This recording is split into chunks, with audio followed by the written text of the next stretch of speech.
Hey guys, this is a Patreon Q&A. If you would like to be in next week's video, simply check out the link in the description and you can sign up there. I'm also going to be going into spoilers for all the series I'm going to be talking about. Parkhertruck asks, I remember feeling a little bit of dread when Mumen Rider got a super suit in the webcomic. I can't be the only one that read this as a death flag. Will Drive Knight use him as a hostage against Saitama? I think I remember you mentioning once that a hostage situation could be the only way to stalemate him, but I don't know, it could be crazy. So I'm glad you brought this up because this was actually like a really important development in the webcomic and a pretty exciting moment as well. So let me explain to you guys what had happened in case you're unaware or you just need a refresher. So this happens in chapter 138 of the webcomic, and a big theme of this chapter is how heroes are becoming progressively more and more vulnerable to the monsters who are becoming progressively stronger as time goes on. And we also see that the Neo heroes are becoming less vulnerable because they're wearing the power suits that have been given to them. And there's like this big shift coming about what a hero should be and how they should conduct their duties and not necessarily risk their lives, because it's coming to this point of where monsters are becoming so powerful that if you're not like super high A class level or just straight up S class level, you're essentially useless and you're just going to be giving your life for nothing. And we eventually come to this sequence where we see like this lightning monster, which is a demon level, and it's just taking out all of like these A class heroes and also Neo heroes as well. And it's about to like take out this entire kindergarten class until suddenly Mumen Rider shows up to save them.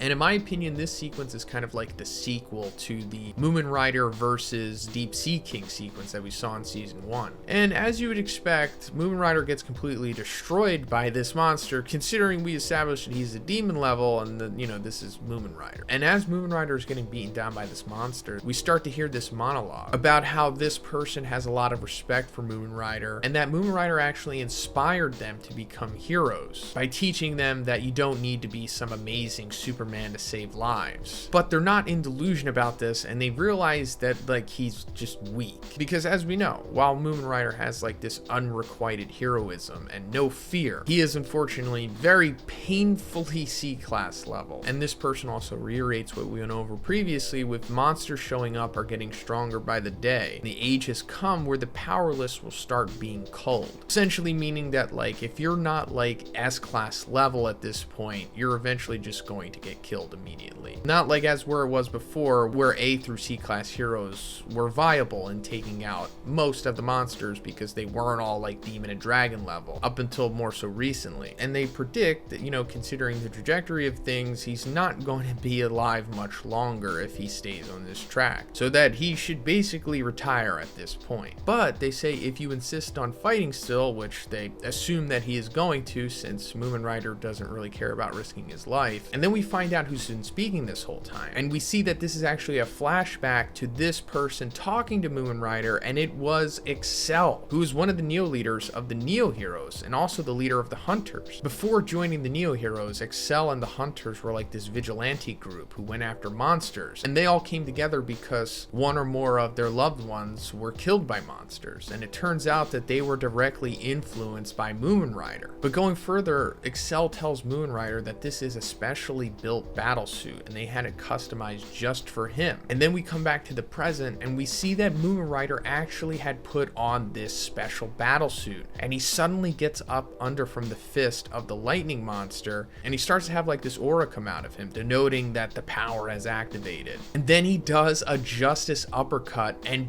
blows the demon level lightning monster away with just one shot. And this is incredible for multiple reasons, but I think this also indicates that Mumen Rider is now like S class level, right? Because only an S class level hero would be able to one-shot a demon level, let alone just defeat it by themselves. And then after this, we get like this big news report where everyone is finding out about this, where it says Mumen Rider uses a battle suit and defeats a disaster level demon. This news had a huge impact on the other heroes. Now this is great and everything, and Mumen Rider certainly deserves this power up and this kind of redemption, I guess, if you will, but it's also a double-edged sword because this power up is coming from the battle suit, and this battle suit of course is supplied by the Neo heroes, who in my opinion is being supplied by the organization. Now long story short, I think that the organization is pulling the strings of the Neo heroes, and all of these battle suits that have been given to all of them will eventually take control of the users, and they'll be forced to fight for them in an attempt to basically take over. And now that Mumen Rider has like one of these special suits, which is way more powerful than the typical Neo Hero suit. It means that Mumen Rider will be like one of their strongest pawns, essentially. And going back to the other part of Parker's question about how Mumen Rider could potentially be used as a hostage against Saitama, that could be an element going forward, because we know that Saitama and Mumen Rider have like a close relationship, kind of, or at least they really respect each other. Saitama, you know, definitely respecting Mumen Rider more than most characters, if not all of them. So I could very likely see in the future like Mumen Rider being forced to fight against Saitama, and that will certainly be a really interesting development of things if that does happen. And man, I have no doubt that Saitama could just, you know, easily deactivate the suit or whatever and just break Mumen Rider out of it, but it could still just lead to a pretty interesting development nonetheless. PopcornChickan asks, what do you think happened or will happen to the members of the Monster Association that didn't die or had ambiguous deaths, like the 100 Cell Black S, Evil Natural Water, Psychos, Monaco, and Overgrown Rover? Do you think the manga will differ for the webcomic? Hey, thanks for the kind words and the support, PopcornChickan. So this will probably be addressed in the chapter that's coming out tomorrow, but I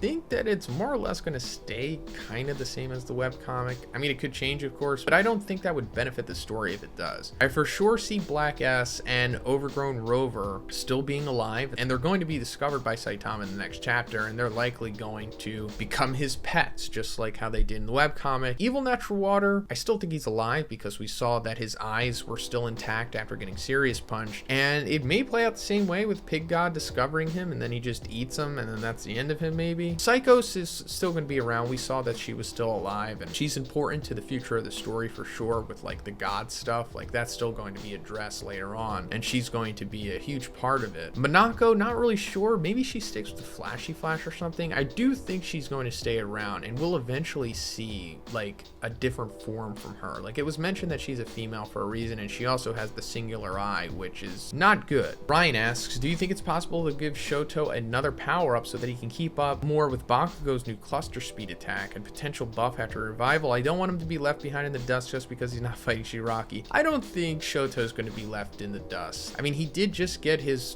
full-blown Flash Fire Fist, as well as the Aegir attack that he used against Dabi, and that's just as powerful, if not more powerful, than what we've seen Bakugo do. And that being said, we haven't seen like the full extent of Shoto using the Flash Fire Fist yet, really. So I think Shoto is right up there with them, kind of like he has been throughout the series. Like, he's not definitively stronger than Bakugo, but he's close enough to the point of where he's not completely left behind. And I think it's still going to be the same going forward in the series. Hopefully everyone comes together at the end, and then we'll really see where they all are at. I'm thinking that's going to happen. So honestly, I don't think Shoto is being left behind here. I think he's right where he should be. MajinBoros asks, do you think Garo can still access the monster forms? And if he's trying to fight his past opponents, you think he's trying to awaken a new form? I'm not really sure if he can access the monster forms. I would say he probably can't, and I don't think he wants to be honest. I'm pretty sure he's trying to stay far away from that because he realized what it leads to. And as for him trying to awaken a new form, I don't think that's the case. I think he's just trying to get more powerful as a human, tap more into the fighting spirit stuff, and just master his God Slayer fist, or just his perfected fist, without having to rely on the monster stuff. So that's what he's doing by facing his past opponents. Little Ferari asks, what do you see King's trajectory being in the manga now? Like, will he get the same arc that he does in the webcomic? I say it would go a little different since Garo's story looks to be different. So to be honest, I'm not sure. I'm not even really sure where King's story is headed in the webcomic, but I could see it happening similar in the manga, as to where he just tries to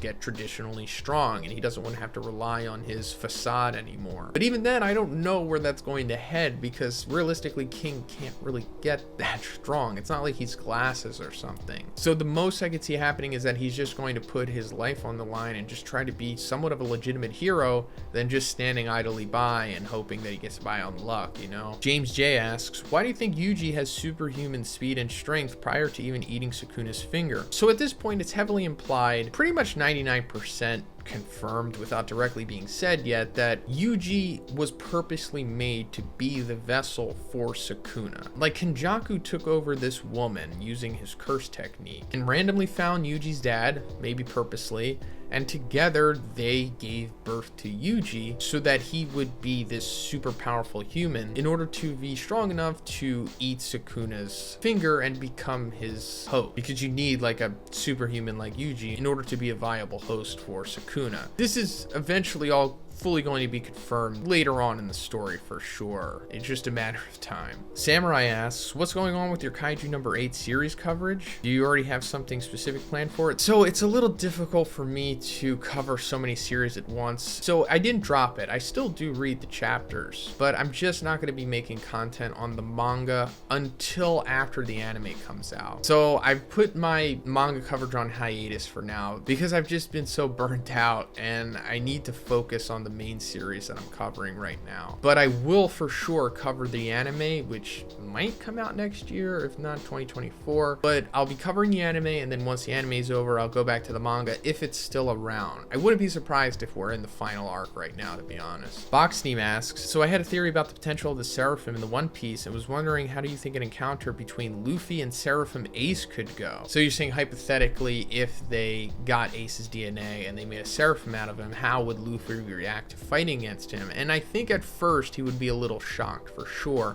but I don't see Luffy as the type that would be like, I can't fight you. You have Ace's face, or you're just like him. I think Luffy would, you know, be stern and solemn about it, but then eventually he would get through it and probably just wind up destroying the Seraphim for sure. This could happen. I wouldn't be surprised actually if this wound up happening, but it would have to show that like, oh, off panel, they got Ace's DNA or something, you know, but I'm really curious to see that if the Seraphims are just all warlords or if it's just specific individuals that we find out that they somehow got DNA from. Anomaly asks, I understand you don't do cross versus battles, but how do you see Saitama fitting in God of High School? So I've only seen season 1 of God of High School, and I have seen the crazier feats that happen towards the end of the story on stream before, but this is technically going into cross battle territory. But I'll just say that there's nothing in God of High School season 1 that comes close to what Saitama has done in the manga, so take that for what you will. But as for later on in the series, like once they start going universal and all that stuff, then you start pushing the bounds of what Saitama may or may not be capable of. But given how he can, you know, progressively always get stronger, you have to throw that into the equation as well. That's pretty much it for the video today, guys. I want to thank all of my patrons for continuing to support me. I really do appreciate it, guys. Thank you so much. And once again, if you would like to be in next week's video, simply check out the link in the description. You can sign up there. And if you liked the video, please give it a like and please subscribe if you haven't already. Have a great day. I'll see you in the next one.